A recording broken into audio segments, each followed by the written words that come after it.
మీరు అనుకున్నట్టుగానే మీ నమ్మకం నిజమైంది. నిజంగానే ఆ అమ్మాయి శరత్ చంద్ర కూతురు అనే విధంగా చెప్పగానే, ఏంటి భూమి మా అక్క కూతురా? నిజంగానే మా అక్క కూతురా? అవును, మీరు అనుకున్నట్టుగానే ఆ భూమి మీ అక్క కూతురే. ఇక మీ అక్కను మీరు ఆ అమ్మాయిలో చూసుకోండి. నిజంగా చాలా సంతోషంగా ఉంది. మా అక్క కూతురు బ్రతికి ఉందని ఇప్పుడు మీరు చెప్తేనే నాకు తెలిసింది. తను చెప్తూనే ఉంది. కానీ పిచ్చిదాన్ని నేను అనరాని మాటలు అనేసి నిజంగానే ఆయన్ని చంపాలని చూసిందనుకుని పొరపాటు పడ్డాను. తనకి శిక్ష పడకూడదు. రేపు శిక్ష విధిస్తారు. డిఎన్ఏ రిపోర్ట్స్లో తనే మా అక్క కూతురని తేలితే ఇక ఎలాంటి శిక్ష పడదు.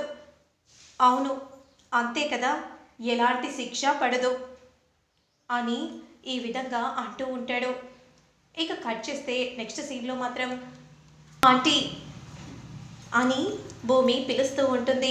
అంతలో శారద హాల్లో కూర్చుని ఉంటుంది.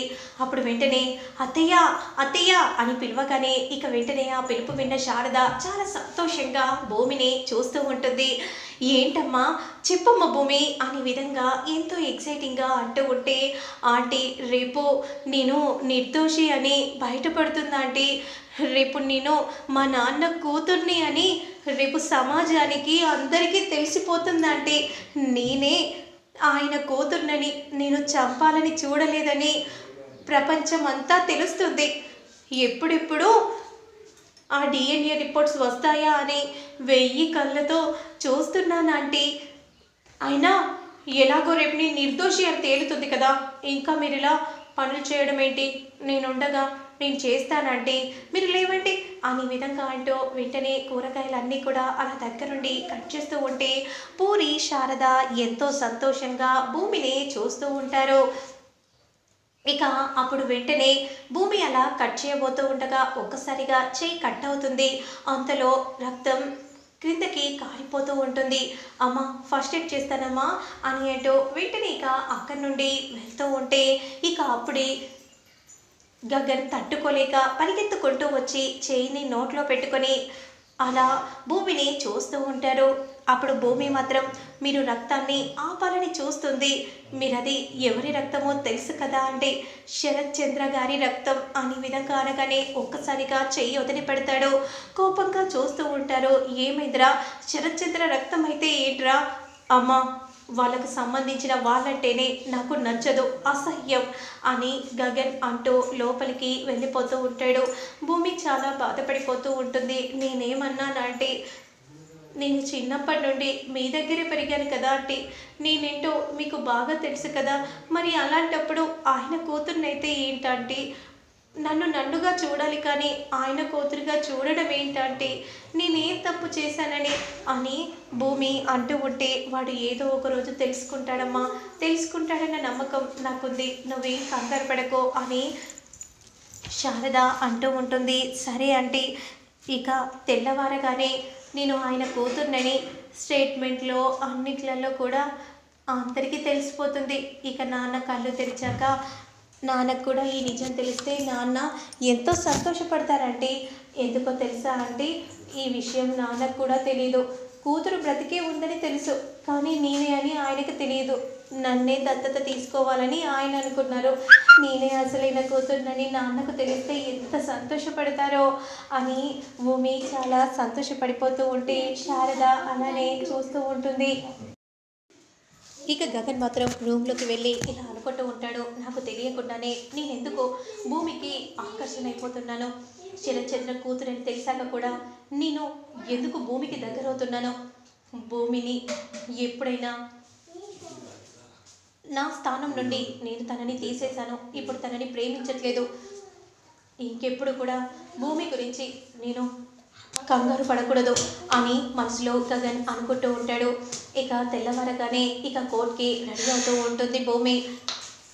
అమ్మ భూమి, ఈరోజు శరత్ చంద్ర గారి కూతురని డిఎన్ఏ రిపోర్ట్స్లో తేరుతుందమ్మా, అలాగే భగవంతుడికి కూడా దండం పెట్టుకో అని అంటూ శారద బొట్టు పెట్టగానే అప్పుడు దేవుడి గదిలోకి వెళ్ళి దేవుడా, ఈరోజు నాన్న కూతురని అందరికీ తెలియబోతుంది.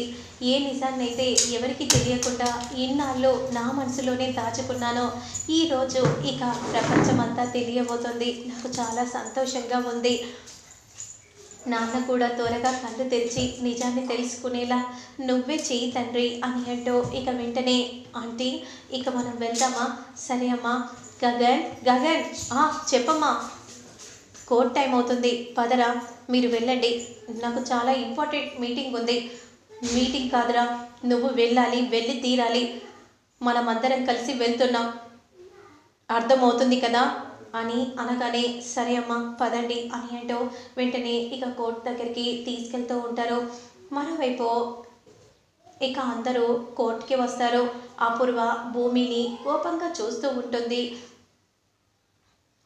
ఇక అదే సమయానికి జడ్జి వస్తారు. ప్రొసీడ్ అనే విధంగా అనగానే వెంటనే పీపీ లాయర్ ఇలా చెప్తూ ఉంటారు, మీరు ఈ 2 రోజుల గడువు మన కోర్టు సమయాన్ని వృధా చేస్తుందంటే మీరు నమ్మలేదు. తను మన కోర్టులోనే ఒక గేమ్ ప్లాన్ చేస్తుంది. ఎందుకంటే అసలు తను శరత్ చంద్ర కూతురే కాదు. అప్పుడు వెంటనే భూమి లాయర్ ఇలా చెప్తూ ఉంటారు, శరత్ చంద్ర కూతురు కాదు అని చెప్పడానికి మీరెవరు? ఎందుకంటే డిఎన్ఏ రిపోర్ట్స్ ఆల్రెడీ చేరాయి సార్. మీరు ఆ డిఎన్ఏ రిపోర్ట్స్ని చూసి అందరికీ కూడా చెప్పాల్సిందిగా కోరుచున్నాను అనే విధంగా అనగానే వెంటనే ఇక డిఎన్ఏ రిపోర్ట్స్ని జడ్జి గారికి ఇవ్వగానే అప్పుడు జడ్జి వెంటనే ఇక పేపర్ని ఓపెన్ చేస్తూ ఉంటారు. భూమి చాలా సంతోషంగా చూస్తూ ఉంటుంది. నేనే ఆయన కూతురన్న నిజాన్ని ఇప్పుడు చెప్పబోతుంది, సమాజానికి తెలియబోతుంది. నేనే తప్పు చేయలేదు, నాన్నను చంపలేదన్న నిజం కూడా తెలుస్తుంది అని ఈ విధంగా అంటూ ఎంతో సంతోషపడిపోతూ ఉండగా వెంటనే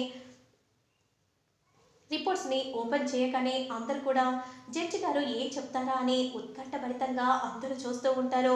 ఇక అప్పుడు జడ్జి ఇలా చెప్తూ ఉంటారు, శరత్ చంద్ర గారి కూతురు భూమి కాదు అని నెగిటివ్ రిపోర్ట్స్ చూపిస్తున్నాయి అని అనగానే ఒక్కసారిగా భూమి కుప్పకూలి క్రింద పడిపోతుంది.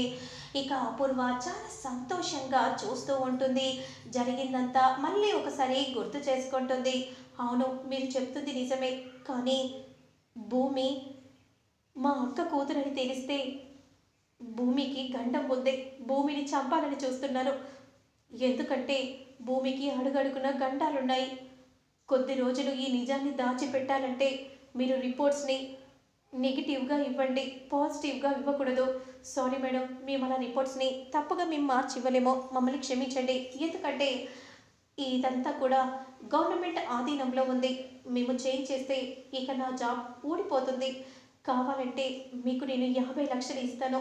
ఇదిగోండి, రిపోర్ట్స్ని తారుమారు చేయండి. ఎందుకంటే ఒక ఆడపిల్ల జీవితం, మా అక్క కూతురన్న నిజం నాకు తెలిస్తే చాలు కదా. తనని రాజకుమారిలాగే ఎప్పటికీ ఉంచుతాను. కానీ ఈ నిజం తెలిస్తే మా అక్కని ఎలాగైతే చంపేశానో ఇప్పుడు భూమిని కూడా అలాగే చంపుతాను. ఒక ఆడపిల్ల గురించి ఆలోచించి చెప్తున్నాను. కానీ రిపోర్ట్స్ తప్పుగా ఇస్తే తనకి ఉరిశిక్ష పడుతుంది కదా. ఉరిశిక్ష పడకుండా నేను చూసుకుంటాను. ముందు మీరు రిపోర్ట్స్ని తారుమారు చేయండి. లేదు మేడం, సారీ, మేము అలా చేయలేము. ఇదిగోండి, ఈ 50 లక్షలు కూడా తీసుకోండి అని అనగానే సరే మేడం, రిపోర్ట్స్ని తారుమారు ఇక మీరు వెళ్ళండి మేడం అని అనగానే అపూర్వ నవ్వుకుంటూ నేను ఒక మెట్టు నీకంటే ముందే ఉంటానే అని మనసులో అనుకుంటూ సంతోషంగా చూస్తూ ఉంటుంది. లేదు జడ్జి గారు, ఆయన కూతుర్నే నేను. లేదమ్మా, నువ్వు అనుకుంటే సరిపోతుందా? నువ్వు ఆయన కూతురువి కాదు అని అనగానే ఇక గగన్ కూడా చాలా సంతోషంగా చూస్తూ ఉంటారు. ఇది ఎలా సాధ్యం? ఆయన కూతురే అని భూమి అంటుంది కదా, మరి రిపోర్ట్స్లో అలా తేలిందేంటి అని శారద అనుకుంటూ చూస్తూ ఉంటే ఎక్కడో ఏదో తేడా జరిగింది. నిజం సార్, నన్ను నమ్మండి అని అంటూ ఉంటే మై లార్డ్, ఇంకా మన కోర్టు సమయాన్ని వృధా చేస్తుంది అనే విధంగా పీపీ లాయర్ అంటూ ఉంటే ఇక వెంటనే జడ్జి మాత్రం మరి భూమికి ఉరిశిక్ష వేస్తాడా, మరి ఈ మధ్యలో ఏం జరుగుతుంది అనేది నేను మళ్ళీ నెక్స్ట్ వీడియోలో అప్లోడ్ చేస్తాను. లేట్ చేయకుండా చూసేయండి.